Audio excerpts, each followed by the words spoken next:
Churbs, if you walk around the National Gallery of Art Sculpture Garden in Washington, D.C., you may come across this giant sculpture. And your first thought, like many other people viewing it, might be, what is that supposed to be? Or perhaps to put it more bluntly, what is that thing? And that's a good question. The short answer is that it's a device used by typists back in the age of typewriters. That round part is the eraser that would rub out the mistake, and then the brush would brush away the rubber and paper residue. It's a typewriter eraser. That's the short answer. That's what it is. The longer answer involves a bit of art theory. It will involve discussing our relationship with objects and the role that art plays within that relationship. It will require us to go beyond that initial question of what is this thing, and into the more abstract world of why is this thing? And if that sounds like it's your kind of thing and you want to enter the strange world of art objects and ask stuff like, why is that thing? Then please consider subscribing and then check out some of my other art theory videos. But for now, let's investigate this giant eraser.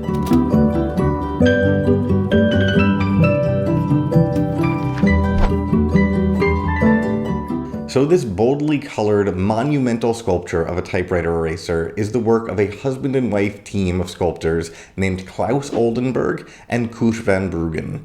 In order to really dig in here and build a vocabulary for how to productively talk about this sculpture, I think it's best that we start with some of Oldenburg's earlier work. This is Floorburger, one of his famous soft sculptures, which appeared in an often discussed show that he displayed at the Green Gallery in New York City. In his years of creating soft sculptures made from canvas, Oldenburg took everyday objects like a burger or a slice of cake and then made them larger than life. Then he put them on the floor where they would take up space and force you to confront them.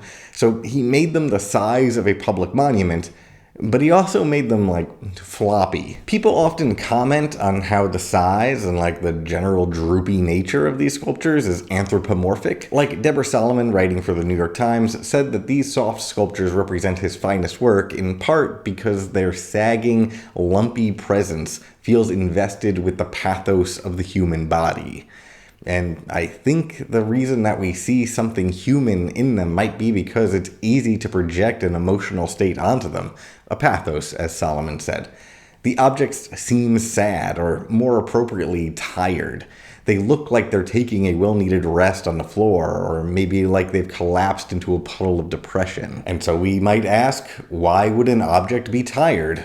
Well, objects like these are asked to carry a lot of weight. They do a lot of work in the social world. The hamburger or the cake don't simply exist in a physical world, they mean something. There's the beef patty, the bun, tomato, and all that, but then there's the meaning that we project onto those materials. The hamburger in 1962, and maybe to this day, is a site of national identity construction. The burger is associated with American fast food, or the grill at a 4th of July celebration, or the nostalgia that one might have for those or similar associations. The burger symbolizes something. We use it to understand ourselves and our place in the world. And similarly, a slice of cake appears to us in the world as more than its materials. It's the site of relationship building. It's a birthday party, a marriage or an anniversary, a welcome party or a retirement, or the nostalgia that those events might inspire. There are implications to bringing a cake to an event. It's not a discursively neutral act. A cake means something. The point is, these sorts of objects do work for us. We depend on them to provide meaning and help us understand our identities and our positions in the world and the relationships that we have. Foods often serve as a site of regional identities, for example, like champagne comes from Champagne, gumbo comes from New Orleans, and a hamburger is American in 1962 and maybe even today. Hamburgers and cakes participate in the definition of group identities and individuals who situate themselves within those communities. They're doing work. And okay, maybe this is silly. Maybe it's silly to think that these objects are experiencing fatigue from engaging in this work of identity construction, this constant signifying. Maybe it's silly to anthropomorphize the burger and project exhaustion onto it. But in doing so, we might recognize the way that our physical bodies also communicate our identities. Just as the burger can never just be a burger, it always has to be a symbol for something, it always carries implications. Our physical bodies and the bodies of others always carry significations as well. Our bodies are never and cannot simply be just our bodies. And for many people, this is exhausting. It's exhausting to constantly appear in the world physically before anybody has knowledge of us internally. Maybe we're all tired of trying to fulfill the expectations of living in a gendered body, or a tall body, or a racialized body, or whatever it might be. Maybe we don't want the expectations that come with those physical features or feel like they accurately represent us. The soft sculptures reflect that exhaustion. That's what they do as art objects. I personally find these soft sculptures and the experience of anthropomorphizing them interesting because it calls attention to the fascinating element of the subject-object relationship. These everyday objects appear in the physical world, but then we as subjects project a bunch of meaning onto them. We code the hamburger as American and the cake as celebration. Nothing about the physical reality of these objects necessitates those significations, and yet they signify. And maybe they're tired of that labor.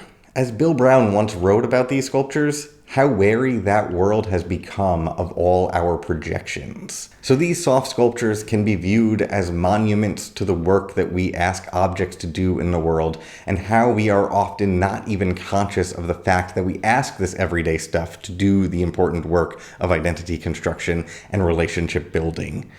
Appropriately, when Oldenburg turns these everyday objects into art objects, they do even more work. When they're enlarged and created out of textiles, they seem to reflect humanity in a deeper and more obvious way. They seem to communicate a human emotional experience. As that happens, they become vehicles for us to reflect on our own bodies and the always already present expectations for our bodies as they appear in a social world. A large body or a small body or a gendered body, they all carry significations with them that the human inside those bodies is expected to meet in some way. So the burger, whether it wants to or not, represents an identity, but the sculpture floor burger is an art object that reflects on that signification and representation. It makes the unconscious process of signification a conscious process. So these soft sculptures were mostly constructed in the 1960s. They carry Claus Oldenburg's name, but they were often fabricated in large part by his first wife at the time, Patty Mucha, though she rarely ever gets credit for this role. She would hand sew them in the gallery, as Oldenburg apparently couldn't sew very well. During his second marriage, Oldenburg became much better about acknowledging his wife's contributions to his work, but it's worth mentioning Patty Mucha and the sewing here because a needle and thread provides another good example of an everyday object that carries with it the weight of identity. Sewing has historically been work often done by women. These materials, the physical needle and thread, aren't just things in the world. They are objects that carry associations with textiles, mending, and domestic labor. Work often coded culturally as feminine and also overlooked as work worthy of a monument. Hand sewing is also a dying art. Sewing machines are more efficient, and the work of mending generally has been outsourced to specialist tailors. My point here, and I promise that I have a point with this seemingly random tangent about needles and thread, is that the needle and thread are no longer everyday objects in our life. They no longer carry the same significance they once did. Like, at some point, those materials were doing as much cultural signification as a slice of cake does. But they're just not that important anymore. I don't see them every day. They've been freed from our attention. And since the needle and thread no longer carry that weight around, one could imagine that, in the 21st century, a soft sculpture of a needle and thread wouldn't make much sense. They don't have a reason to feel so exhausted anymore. Instead, one might imagine these objects newly invigorated by their freedom. It might make more sense to build a proper monument to the needle and thread, a large, bold, sturdy structure that commemorates the work that these objects once did. And if you ever find yourself at Milan's Cadorna station, you can see such a monument by Oldenburg and Van Bruggen. Here, you'll see an example of a monumental public work of art that takes a once critically important set of objects, important not just for their role in textile production, but for their role in identity construction, that have lost their role in our everyday lives, and in doing so, have lost some of their significance. In this work, we see them reborn as a work of monumental sculpture. Similar to those soft sculptures, this is an interesting comment on the subject-object relationship. An object like a needle exists in the world, and we as subjects project a meaning onto it. But then technology has stepped in and erases the importance of that object, erases the significations it once had. Oldenburg and Van Bruggen then rescue the object and give it a sturdy, monumental quality. So art steps in to rescue what technology has made obsolete. And so now we can return to the National Gallery of Art Sculpture Garden, and similar to the needle and thread, the secretary typist has been culturally coded as feminine work, and often overlooked as worthy of monumental recognition. The typist's eraser has ceased to be an object in the world altogether. It no longer has any relationship to us as subjects. Technology in the form of the delete button on a word processor or PC destroyed the subject-object relationship between the typist and the eraser. But this sculpture acknowledges the work that we once asked this object to do and the work of a secretary typist. Since that work has radically changed, there is no longer a relationship between me as a subject and the typewriter eraser as an object. It's free. It doesn't need to signify anything anymore. It can just be in the world. So here the eraser stands as a monument to the typist's work, but also to the object that was once asked to carry a host of cultural significations. And this object, the typewriter eraser, is particularly interesting as a monument because this object has been nearly entirely erased from our visual vocabulary. The needle and thread remain recognizable, but this, I've never even seen one in real life.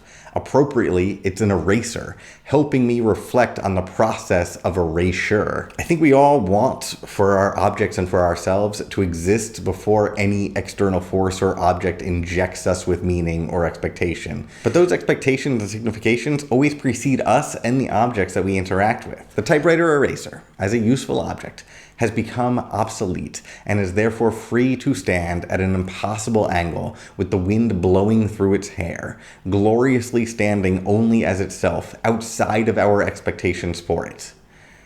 Even though I just anthropomorphized it with the whole hair thing, and in this video I've basically made it a new symbol for erasure generally, so I guess there is no escaping the subject-object relationship. I'm still injecting this object with meaning. That's art, I guess. And that brings me to that original question. Why is this thing? So much of the physical world signifies and creates expectations or participates in identity construction, but art objects, they do so consciously. A sculpture like this can help call attention to our role as meaning-making subjects that impose significations onto objects. And the process of struggling with an art object like this helps me understand the process of meaning-making and my relationship to the world and the objects within it.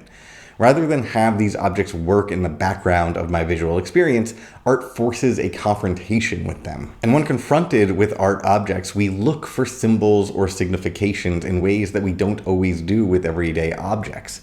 We visit museums and sculpture gardens like this, in part to exercise that part of our brains that searches for meaning consciously and projects that meaning onto the physical, visible world. And the hope, I guess, is that the more we become aware of that process, the more intentional and responsible we can be with it. So when I see this giant eraser and I project significations onto it, I become aware of my own process.